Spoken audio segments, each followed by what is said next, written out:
Hey guys, it's April 27th. Just moved the cows to a new field. I had to take down this perimeter fence and set up the new place for them, and then go take down a bunch of fence and whatnot. And I came back and then we got this little guy out of the perimeter fence. He probably didn't realize where it was because it was new and ran through it. So I just turned it off. He tried to sneak through, but he got bit by it. So I'm gonna take this reel and make a perimeter around him on the outside so he can't go anywhere, and then I'll be able to lift this wire up and then hopefully chase him through. So all right, I got this little outside wire set up. I'm pushing him down the way I'm putting pressure on him. So I just lifted this wire, lower wire, put it on top here. So I got to just go in the woods and push him up into this area, close him in, and I'll probably still have to pressure him to get under, but at least he won't want to run away with me having that back fence there. So I just gotta make my way through the woods here. Here he is.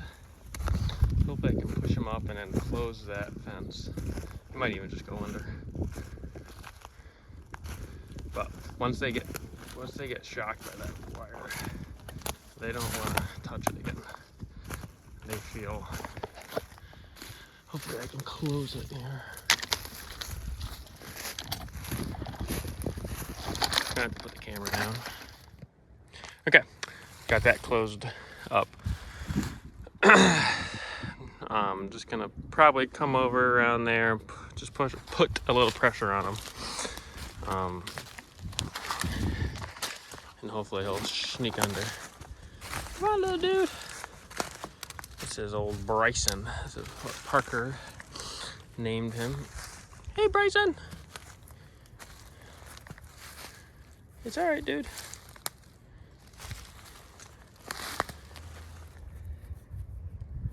Just gotta go slow. Let him realize he can only go one way. Gotta be careful next time, dude. You gotta be careful.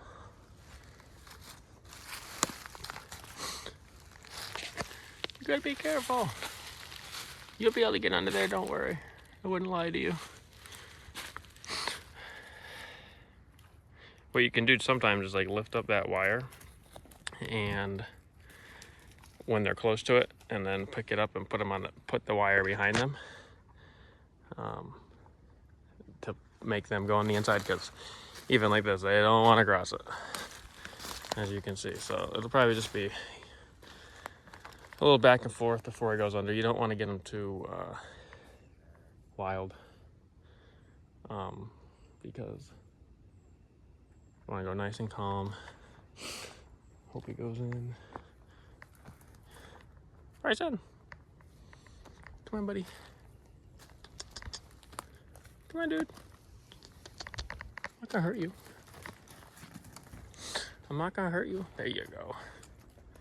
You're so close. You're so close, Bryson. You can do it. You can do it. Come on, Mom. Call him in. You're not gonna be able to go that way. So, don't sniff that. It's not even on. This is what I need you to do. Alright, well, this video might be 20 minutes long by the time I'm done here, so I better end it and let you know how I make it. I should have kept going, because as soon as I stopped it, he just ran right under there. So now I can take this down and go turn the fence on. It's about a 4-acre field here. Right, 4? Yeah, probably 4. I'm hoping, probably gonna feed probably like one more bale, just to hold them back a little bit. I'd like to be able to not graze till May 1st. I usually go a little earlier, but this year I'm just trying something, and I'm gonna wait till May 1st and see how much. See if I can let the grass grow up just a little bit, and see what that does for me. So, Of course, I don't know if it's because this is off or what, but then there's another calf out right there. But they can go. This is just a tall one wire. They can go under and come back through there and not get shocked.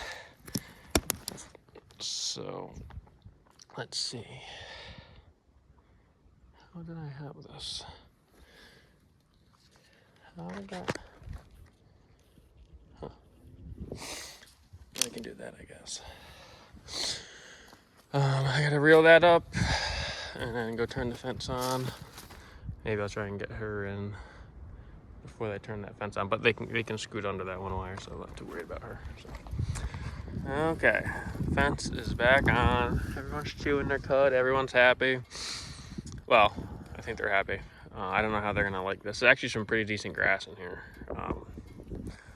As far as the quantity that's grown so far this spring, so probably give them. I'll see how this looks. Like I said, I'd like to not graze till May 1st because I'd like this whole field to last me till about middle of May, and then I got this field here about 8 acres that's got some spots that are decent and like got a lot of spots that are poor, like nothing, no grass even growing. It's all just bed straw and goldenrod.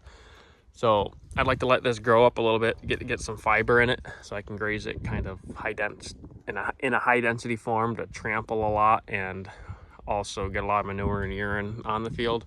But you gotta let it grow up to a decent amount of forage. So I'd like this field to last me till at least middle of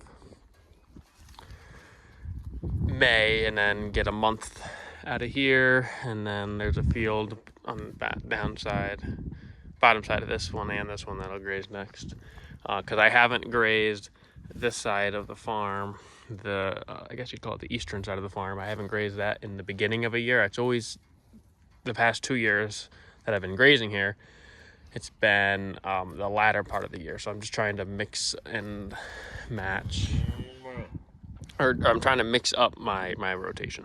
I don't want to do the same. I don't want to put the cows in the same field at the same time every year. So fence is back on, everyone's in, sort of. When I got here, it was funny. All but one calf, that one, were on the other side of here, like running around. I was like, oh great. But they're all back in, so. They'll come and go as they please. They're happy. I'm glad they got these trees so they can get some of their hair off, because they haven't had any trees to rub on.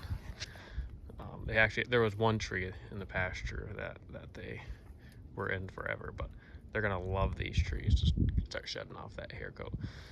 This girl here and her mother here, they're real close to calving. They got big bags on them. Way too big. I don't probably end up getting rid of them, considering I got these 3 heifers this year. So at some point, get rid of them at some point, keep them this year, but they're just too much milk. Their condition really suffers. I mean, you can see this backbone sticking up on her, and I weaned her calf pretty much beginning of December, so she hadn't had a calf all winter. This girl had the bull on her, so I just weaned the bull end of March, so her condition can be justified by that. But and I probably shouldn't be keeping a bull out of cows that don't hold their condition very well, but he's just going to be a terminal bull. I wouldn't not plan on keeping any calves, any females out of him. Both of them, the bull and her calf from last year, are the biggest. They're nice, but so hopefully he will throw good calves for meat. But as far as a low input system, they just produce too much milk to be able to hold condition on themselves. So, and this is another one of her daughters. She had her first calf last year, but she got a nice bag on her. But we'll see how she looks in a couple of years. But I mean, her teats are a little elongated, but she doesn't have a whole lot of milk, so that's good. Maybe if they do have heifers, maybe they won't have as long of, or they won't have as much milk. So, and these, she's a full blood, so I don't know. She got some, you know, I don't know how they bred her up, what they used. So as an animal, definitely probably got some dairy in her at some point down the road. But everyone's doing good. They're gonna love this little area here just to scratch on. So hopefully they don't get out again, because that's the most difficult part, is when they get out.